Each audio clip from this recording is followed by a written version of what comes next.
Olá, está no ar o TCE na TV.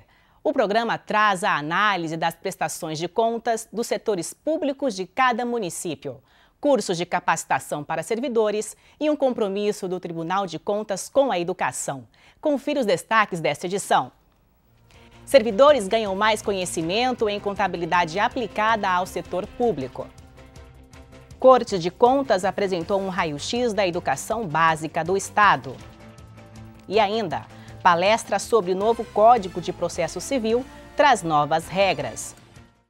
Os servidores estão mais atualizados sobre os aspectos fundamentais da contabilidade do setor público brasileiro. O conhecimento veio por mais um curso da Escola de Controle Externo, que contemplou 45 profissionais do Tribunal de Contas. O curso teve duração de 40 horas com temas que abordaram a exploração dos concertos orçamentários, aspectos patrimonial da contabilidade aplicada ao setor público e também a contabilização de precatórios, dívida ativa, operações de crédito e consórcios públicos. São aspectos que auxiliam no controle e acompanhamento das ações e políticas públicas. A contabilidade aplicada ao setor público corresponde a um conjunto de regras que orientam o registro dos atos e fatos que permeiam aí a atividade de gestão pública normal nos entes públicos, como a execução orçamentária, o controle patrimonial e a evidenciação dos fenômenos que têm reflexo no patrimônio e na execução orçamentária do ente público. A ideia é essa. De acordo com a analista, a proposta é mostrar aos servidores todas as formas de contabilização desses fenômenos, no que se diz respeito aos aspectos patrimoniais e orçamentários. Existe todo um processo de convergência a padrões contábeis internacionais em andamento no Brasil e é fundamental que os órgãos de controle estejam alinhados a essas novas práticas de forma a melhor controlar e a melhor exigir a informação dos entes jurisdicionados. Então essa é uma prática que tem ocorrido em todo o âmbito da Federação Brasileira e é fundamental que os órgãos de controle estejam alinhados com elas e atualizados para saber realmente relacionar-se com os entes jurisdicionados nesse momento de mudança. A ideia é essa. Mato Grosso do Sul conheceu um novo raio-x da educação. O diagnóstico foi apresentado pelo Tribunal de Contas por meio de um trabalho da Escola de Controle Externo. O levantamento analisa o resultado dos investimentos e desempenho dos alunos das escolas públicas.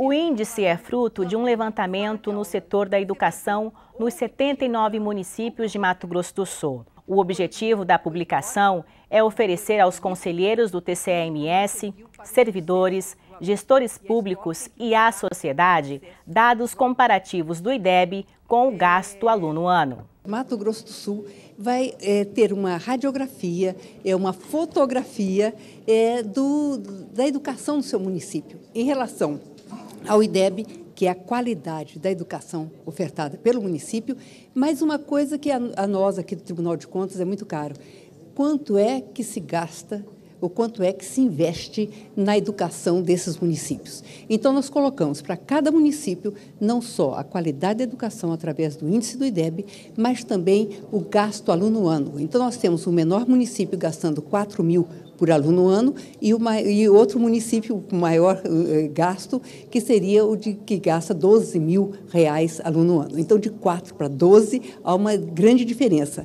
Para a presidente da União dos Dirigentes Municipais de Educação, a publicação dá uma visão geral do desempenho da cidade em relação à aprendizagem e ao gasto público com a educação. O Tribunal de Contas, com essa iniciativa, ela faz com que nós, secretários municipais de educação, faça uma reflexão de que nem sempre um maior investimento ele significa um maior resultado em aprendizagem.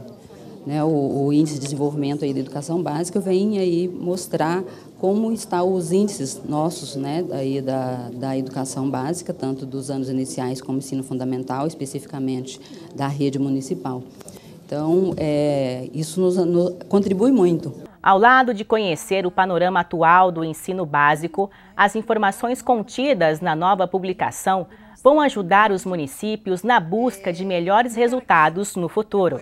Poucos tribunais realizam o trabalho de levantamento do IDEB, Mas para o presidente Valdir Neves, em Mato Grosso do Sul, o investimento não é uma exceção, mas um compromisso de gestão. O Tribunal de Contas está oferecendo uma ferramenta, né, para colocar à disposição dos gestores e fazer esse comparativo. É uma radiografia, porque nós aqui entendemos que o melhor remédio é a prevenção. Então, nós estamos fazendo esse levantamento, né, esse estudo feito, coordenado pela nossa SCOEX, pela nossa equipe técnica aqui, né, e realmente traz os números, indicadores. Todos os gestores hoje modernos têm que trabalhar com indicadores, porque os indicadores é que realmente vai demonstrar onde que estão os gargalos, onde que precisam ser feitas as correções, as melhorias. Então, o nosso papel aqui como Corte de Contas, como órgão controlador, especificamente é evitar que o dinheiro público seja mal gasto, fazendo um trabalho preventivo e educativo, e depois o trabalho punitivo, se necessário.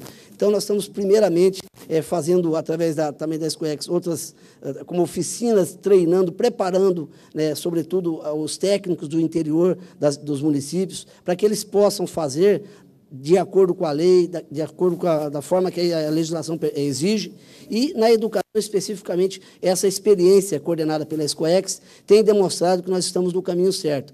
O livro está disponível para leitura e impressão no site do Tribunal de Contas. Anote o endereço: www.tce.ms.gov.br. Com a finalidade de preparar o corpo técnico do Tribunal de Contas, a Escola de Controle Externo realizou a palestra sobre o novo Código de Processo Civil. Após 5 anos de tramitação no Congresso Nacional, a lei do novo CPC passará a vigorar a partir de 17 de março de 2016 e traz relevantes alterações. A palestra sobre o novo Código de Processo Civil foi realizada no auditório da SCOEX. As atribuições, os fundamentos e alterações gerais da nova legislação ganharam destaque dos palestrantes. O professor de Processual Civil e Direito Constitucional pontuou as competências deste código e como a nova legislação irá contribuir para o sistema jurídico. A questão de se aplicar ou não à Corte de Contas, e aí eu falo para vocês, ou de atividade de jurisdição de contas, ou para alguns até de atividade administrativa, o que eu discordo, seja como for, o artigo 15 do CPC, o início do CPC, traz expressamente o seguinte comando. Olha só. E aí eu digo para vocês, o artigo 489, que o professor José está aqui explicitando e descrevendo, na minha concepção se aplica assim, salvo regra em contrário. Olha o que diz o 15. Na ausência de normas que regulem processos eleitorais, trabalhistas ou administrativos, e aí não me interessa se é jurisdição ou se é administrativo, as disposições deste Código lhes são aplicadas supletiva e subsidiariamente. Então, a meu ver, a regra de fundamentação, e daí eu estou, principalmente porque essa regra de fundamentação encontra um valor constitucional do artigo 93 da Constituição. Então, eu tenho aqui, aliados, se eu fazer uma leitura sistemática, me parece que se aplica. O Código de Processo Civil ele é destinado a regulamentar a prestação da tutela jurisdicional, que é o trabalho, a um serviço público que nós conhecemos, que é o serviço de jurisdição. Mas o Código de Processo Civil tem um diferencial em relação aos outros códigos de processo. Porque enquanto o processo penal e o processo de trabalho, por exemplo, se destinam às relações específicas de trabalho e às questões criminais, o Código de Processo Civil tem repercussão em todo o sistema, porque ele é utilizado subsidiariamente para os demais ramos do direito. Então, o CPC ele vem para regulamentar essas relações jurídicas processuais. Toda vez que você tem um direito material previsto no Código Civil, uma indenização para receber, enfim, uma questão de família, você precisa de um instrumento para viabilizar, para efetivar esse direito. O instrumento é o CPC. Então, o novo CPC veio com esse objetivo.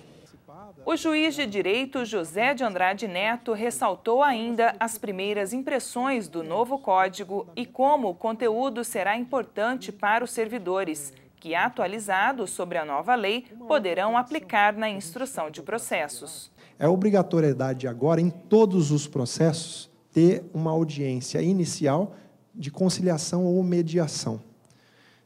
Quem advoga lembra do procedimento sumário, em que era necessário uma audiência inicial. E o procedimento sumário ele não deu certo. Aí todo mundo sabe, os processos em que o rito era o rito sumário, às vezes até o juiz já despachava dizendo, olha, embora o procedimento seja o sumário, o mando citar, não vou marcar audiência nenhuma, porque a experiência da conciliação não foi uma experiência exitosa, não se saía conciliação.